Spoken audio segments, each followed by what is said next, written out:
नहमदुहु व नुसल्ली अला रसूलिहिल करीम अम्मा बाद फ़अऊज़ु बिल्लाहि मिनश शैतानिर रजीम बिस्मिल्लाहिर रहमानिर रहीम या अय्युहल्लज़ीना आमनू कुतिबा अलैकुमुस सियामु कमा कुतिबा अलल लज़ीना मिन क़ब्लिकुम लअल्लकुम तत्तक़ून व क़ाला अन्नबिय्यु सल्लल्लाहु अलैहि वसल्लम अस्सौमु ली व अना अज्ज़ी बिही सदक़ल्लाहुल अज़ीम व सदक़ रसूलुहुन नबिय्युल करीम। अज़ीज़ मोहतरम दोस्तों, बुज़ुर्गों, भाइयों, हज़रत शेख अब्दुल क़ादिर जिलानी रहमतुल्लाह अलैह के बारे में आता है। ये मैंने बात की इब्तिदा हज़रत शेख अब्दुल क़ादिर जिलानी रहमतुल्लाह अलैह से की, क्योंकि हम औलिया अल्लाह को मानने वाले हैं, औलिया अल्लाह को मानने वाले हैं। लेकिन वली वो हो जो मुत्तबे शरीयत हो। वली वो होता है जो मुत्तबे शरीयत होता है, जिसको देख कर अल्लाह तबारक व तआला की याद आती है, जिसका चेहरा, जिसका उठना, जिसका बैठना, जिसका सोना, जागना, चलना फिरना, गर्ज ज़िंदगी का हर मामला व शरीयत सुन्नत के ताबे होता है। हम वली ऐसे को मानते हैं। हम वली उसको नहीं मानते जिसको अपनी दाढ़ी का होश नहीं, जिसको फ़राइज़ वाजिबात का पता नहीं, जिसको नमाज का पता नहीं, जिसको रोज़े का पता नहीं। हम लोग ऐसों को वली नहीं मानते। तो हज़रत शेख अब्दुल क़ादिर जिलानी रहमतुल्लाह अलैह के बारे में आता है, तो वो एक दफ़ा मस्जिद में बैठे अल्लाह तबारक व तआला का ज़िक्र कर रहे थे कि क्या देखते हैं कि आसमान से अनवारात की बारिश हो रही है। हज़रत शेख अब्दुल क़ादिर जिलानी रहमतुल्लाह अलैह ने दिल में सोचा, ले भाई आज तो काम बन गया कि अल्लाह तबारक व तआला ने मेरे नमाज, रोज़े, मेरे ज़िक्र, तिलावत, इबादत कबूल फरमा ली और अल्लाह तबारक व तआला ने अनवारात की बारिश कर दी।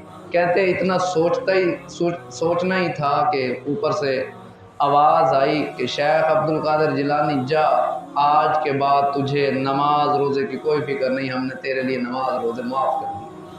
शेख अब्दुल क़ादिर जिलानी रहमतुल्लाह अलैह फरमाते हैं, ले भाई मैं समझ गया कि ये शैतान है कि नमाज रोज़ा तो सहाबा कराम को माफ़ नहीं हुआ, नमाज रोज़ा तो अम्बिया को माफ़ नहीं हुआ, ये कैसा मेरा खैर खा आ गया कि जिसने जो है मुझे नमाज रोज़े माफ़ कर दिए। तो शेख अब्दुल क़ादिर जिलानी रहमतुल्लाह अलैह ने फरमाया, तो शैतान मरदूद, तू मुझे बहकाने आया है, तू मुझे राह से हटाना आया है, चल दफ़ा हो जा, मुझे तेरी परवाह नहीं है।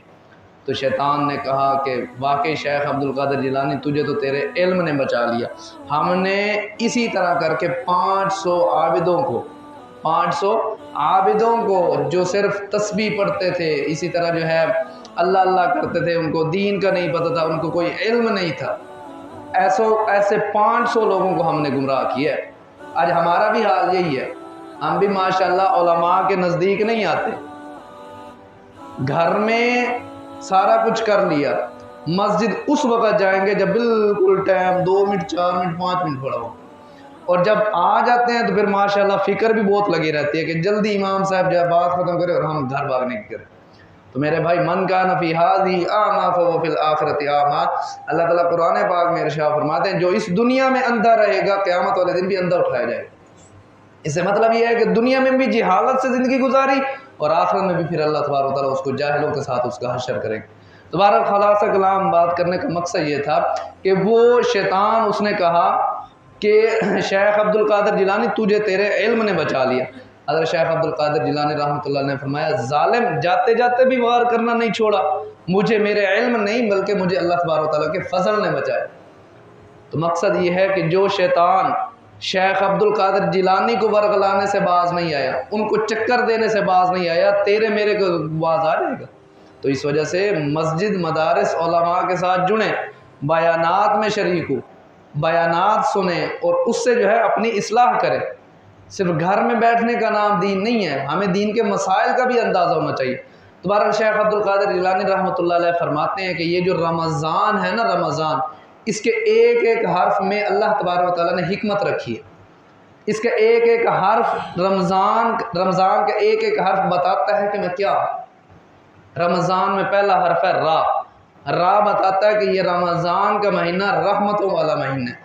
अल्लाह ताला फरमाते हैं कि ऐ मेरे बंदो, अगर तुम रोज़े को एहतियात से पूरा करोगे, रोज़े की पाबंदी करोगे, रमज़ानुल मुबारक को एहतियात से गुजारोगे, तो मैं तुम्हारे ऊपर रहमतों की बरसात कर दूँ। और इसी तरह दूसरा हर्फ है मीम। मीम मग़फ़िरत से है कि ऐ मेरे बंदो, अगर तुमने रमज़ान इंतहाई एहतियात तवज्जो के साथ गुजार लिया, जैसा रोज़ा चाहता है वैसे ही तुमने उसके तकाज़ों को पूरा किया तो ऐ मेरे बंदो मैं तुम्हें माफ़ कर दूँ। इसी तरह ज़वाद, तीसरा लफ्ज़, तो ज़वाद ज़मानत से है कि जो बंदा रमज़ान के रोज़ों की पासदारी करेगा, रमज़ान के रोज़ों को रखेगा, रमज़ान के रोज़ों का हक अदा करेगा, अल्लाह तबारक व तआला उसे अपनी ज़मानत से जन्नत में दाखिल करेगा। और इसी तरह चौथा हर्फ है अलिफ। अलिफ जो है उन्स से है, क्या मेरे बंदो अगर तुम रोज़ों की पासदारी करोगे, पाबंदी करोगे, रमज़ान के हुकूक का ख्याल रखोगे तो मैं तुम्हारे दरमियान मोहब्बतें पैदा कर दूँ। और नून जो है वो नूरानियत से है, क्या मेरे बंदो अगर तुमने रमज़ान का ख्याल रखा, इसके तकाज़ों को पूरा किया तो मैं तुम्हारे अंदर नूर को भर दूँ। तो इस वजह से ये रमज़ान मुबारक का महीना जो हमारे पास आया है, इंतहाई खुशकिस्मत है कि हमारे पास ये हमें रमज़ान मुबारक का महीना मिला। कितने लोग ऐसे हैं हम में जो पिछले साल तो हमारे साथ थे, इस साल नहीं है, तो आज हमने भी चले जाना। तो आज हमारी ज़िंदगी में ये जो रमज़ान मुबारक आया है तो इसकी हम कदर करें। तो मैंने आप हज़रात के सामने आयत तिलावत की, या अय्युहल्लज़ीना आमनू कुतिबा अलैकुमुस्सियाम, ईमान वालों तुम्हारे ऊपर रोज़ों को फ़र्ज़ कर दिया गया है। अब यहाँ एक बात आपने ये ज़हन में रखनी है, अल्लाह तबारक व तआला जब भी कोई हुक्म नाज़िल फरमाना चाहते हैं, जब भी कोई खिताब फरमाना चाहते हैं तो वास्ता और वसीला पैगम्बर अलैहिस्सलातु वस्सलाम की ज़ात को बनाते हैं।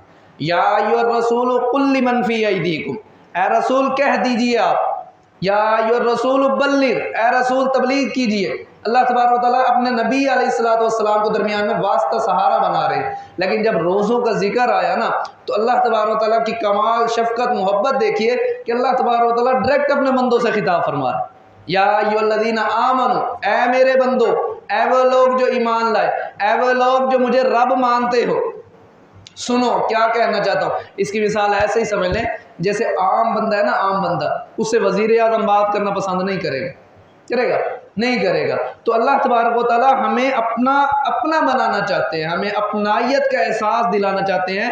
या अय्युहल्लज़ीना आमनू, ए मेरे बंदो, ए ईमान वालों, ए वो लोग जो मुझे रब मानते हो, जो मुझे सच मानते हो, हक मानते हो, क्या कुतिबा अलैकुमुस्सियाम, तुम्हारे ऊपर रोज़ों को फ़र्ज़ कर दिया। अब कुतिबा का लफ्ज़ समझे, कुतिबा कहते हैं फ़र्ज़ को। अब फ़र्ज़ को हमने समझना है कि फ़र्ज़ किसे कहते हैं। आज हमारे माशरे का कंसेप्ट है, नज़रिया है कि हम क्या करते हैं, हम कहते हैं दिल में आया तो रोज़ा रख लिया, दिल में आया तो रोज़ा रख लिया और दिल में ना आया तो रोज़ा ना रखा। या इसी तरह जो है थोड़ी बहुत हमें काम की परेशानी होती है, हम कहते हैं जी हमने दुकान पे बैठना है, अगर हम रोज़ा रखेंगे तो हमारे से दुकानदारी नहीं होगी। या इसी तरह मजदूर तबका बेचारा होता है, वो कहता है यार हमारा काम बहुत सख्त है, इस वजह से हम रोज़ा नहीं रख सकते। नहीं मेरे भाई, जिस तरह नमाज फ़र्ज़ है, नमाज किसी हालत में मुआफ़ है नहीं है, इसी तरह ही रोज़ा भी फ़र्ज़ है। हत्ता कि जो शेख फ़ानी है, इंतहाई बुजुर्ग है, बूढ़ा है, उसको भी हुक्म है कि तुम्हें रोज़े रखने हैं। अगर उसके अंदर ताकत नहीं है तो उसे हुक्म है कि तुम्हें फ़िदिया अदा करना है, और फ़िदिया अदा करना है, रोज़े मुआफ़ नहीं है। अगर बाद में तंदुरुस्त हो जाता है तो बाद में रोज़े भी रखेगा। तो ये इतना सख्त हुक्म है। तो बहरहाल हमने इस चीज़ को समझना है कि ये रोज़े को मामूली चीज़ नहीं है। ये नहीं है कि कर लिया तो सवाब है, न किया तो गुनाह नहीं, बल्कि नमाज जिस तरह पढ़ेगा सवाब है, और अगर छोड़ेगा तो हराम होगा, गुनाह होगा या नहीं होगा। तो इसी तरह ही रोज़े हैं कि रोज़ा रखेगा सवाब है, नहीं रखेगा तो इसके लिए हराम है, इसके लिए गुनाह होगा। तो इस वजह से हम इस चीज़ की पाबंदी करेंगे, हमने रोज़े पूरे करने, हमने रोज़े रखने हैं। और शेख फ़ानी है तो उसके लिए हुक्म यही है कि अगर गर्मियों में नहीं रख सकते तो सर्दियों में रखे, हर हाल में रोज़े उसने रखने हैं। तो या अय्युहल्लज़ीना आमनू कुतिबा, ईमान वालों तुम्हारे ऊपर रोज़े फ़र्ज़ कर दिए गए। अब आपने समझना कि रोज़ा किसे कहते हैं। रोज़ा किसे कहते हैं? रोज़ा कहते हैं तीन चीज़ों से बचने का नाम। तीन चीज़ों से जो आदमी बच जाएगा उसे रोज़े का जिस्म हासिल हो जाएगा। नंबर 1 खाना, नंबर 2 पीना, नंबर 3 अपनी बीवी से जो उसके जायज़ ख्वाहिशात हैं उनसे रुक जाए, अपनी बीवी से जायज़ ख्वाहिशात जो उसकी हैं उनको न करे। और इन तीनों के साथ साथ एक चीज़ है नीयत, कि नीयत अगर होगी नीयत होगी तो नीयत खाली खाने पीने से रुक जाना इसको रोज़ा नहीं कहते। खाली जिमा करने से रुक जाना इसका नाम रोज़ा नहीं है, बल्कि रोज़ा कहते हैं कि इंसान नीयत के साथ रुके, या अल्लाह मैं रोज़ा रखता हूँ, इस वजह से मैं खाने से भी रुक रहा हूँ, पीने से भी रुक रहा हूँ, जिमा से भी रुक रहा हूँ। तो ये चीज़ सौम किसे कहते हैं? रोज़ा कहते हैं खाने पीने और जिमा करने से इंसान रुक जाए नीयत के साथ। अगर जो शख्स ये 4 काम कर लेगा उसे रोज़े का जिस्म हासिल हो गया, उसे रोज़े का जिस्म हासिल हो गया। अब आप मुझे बताएं कि बग़ैर रूह के जिस्म कोई कारआमद है? बग़ैर रूह के जिस्म कारआमद है? नहीं है ना। जिस तरह बग़ैर रूह के जिस्म कारआमद नहीं, वैसे ही बग़ैर रूह के रोज़ा भी कारआमद नहीं है। वैसे ही बग़ैर रूह के रोज़ा भी कारआमद नहीं है। आप बाज़ार में जाते हैं, बच्चे जो है अक्सर ख्वाहिशात करते हैं, बाबा जी हमें खिलौने लेकर दे। अब जो हम बच्चों को खिलौने ला कर देते हैं वो हकीकत होती है या ऐसे बनावट होता है? शक्ल सूरत देखो जाए तो उसकी वो जो है बकरियों की तरह, भैंस की तरह, बैल की तरह और इसी तरह गुड़ियाँ बनी हुई होती हैं। शक्ल सूरत इंसानों की मालूम होती है, लेकिन वो जिंदा है या मुर्दा है? मुर्दा है ना। क्यों मुर्दा है? क्योंकि उनके अंदर रूह नहीं है। तो हमारा रोज़ा भी उस वक़्त कारआमद होगा जब हमें रोज़े की रूह हासिल होगी। अब रोज़े की रूह कैसे है? रोज़े की रूह हमें कैसे हासिल होगी? तो रोज़ा जो है सिर्फ हमारा खाने पीने जिमा करने से बचने का नाम रोज़ा नहीं है, बल्कि इसके साथ साथ हमारी आंखों का भी रोज़ा है, हमारे कान का भी रोज़ा है, हमारी ज़ुबान का भी रोज़ा है, हमारे पेट का भी रोज़ा है, हमारे हाथों का भी रोज़ा है, हमारे पाँव का भी रोज़ा है। ज़बान का रोज़ा कैसे है कि हमने इस ज़बान के ज़रिए जो है हमने किसी की ग़ीबत नहीं करनी, इससे किसी की जो है चुगली नहीं करनी, इससे झूठ नहीं बोलना। आंखों का रोज़ा कैसे है कि इस आंख के ज़रिए हमने बदनज़री नहीं करनी। कानों का रोज़ा किस तरह है कि इस कान के ज़रिए हमने गलत नहीं सुनना। तो जो बंदा इन चीज़ों की पासदारी करेगा, ऐसा शख्स अल्लाह तबारक व तआला से उम्मीद रख सकता है कि अल्लाह तबारक व तआला उसके रोज़े को कबूल फरमाए। तो हमने जो रोज़ा रखना है, सिर्फ जिस्मानी तौर पर रोज़ा नहीं रखना, सिर्फ हमने रोज़े का जिस्म नहीं बनाना, बल्कि जिस्म के साथ साथ हमने रोज़े की रूह भी हासिल करनी है। और वो रोज़े की रूह उस वक़्त हासिल होगी जब हम इन तमाम चीज़ों की पाबंदी करेंगे, जब हम अपनी आँख को गलत देखने से बचाएंगे, ज़बान को गलत बोलने से बचाएंगे, कानों को गलत सुनने से बचाएंगे, पेट को हराम से बचाएंगे। अब पेट को हराम से बचाने वाला मसला भी अजीब है। सारा दिन हम क्या करते हैं? अल्लाह तबारक व तआला ने जो हमारे पास हमें हलाल चीज़ दी होती है ना, हम उससे भी रुक जाते हैं। किस लिए? कि अल्लाह तबारक व तआला का हुक्म है। लेकिन जब इफ्तारी का टाइम होता है ना, हमें किसी चीज़ की कोई परवाह नहीं होती कि ये क्या है क्या नहीं, हलाल भी है हराम भी है, कहीं से आया है, किससे आया है। कोई रिश्वत वाला पैसों से जो है उसने तो हमें कोई ये चीज़ नहीं दी।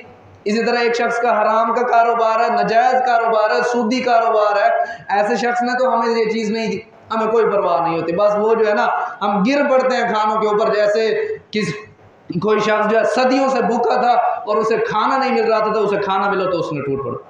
तो बात खुलासा कलाम यही है कि हमने रोज़े को सिर्फ रोज़ा नहीं समझना, बल्कि इस रोज़े के साथ हमने अंदर तब्दीली लानी है, चेंजिंग लानी है। अल्लाह तबारक व तआला जो कुछ कहा सुना अमल करने की तौफीक अता फरमाए। व आखिर दावाना अनिल हम्दुलिल्लाहि रब्बिल आलमीन।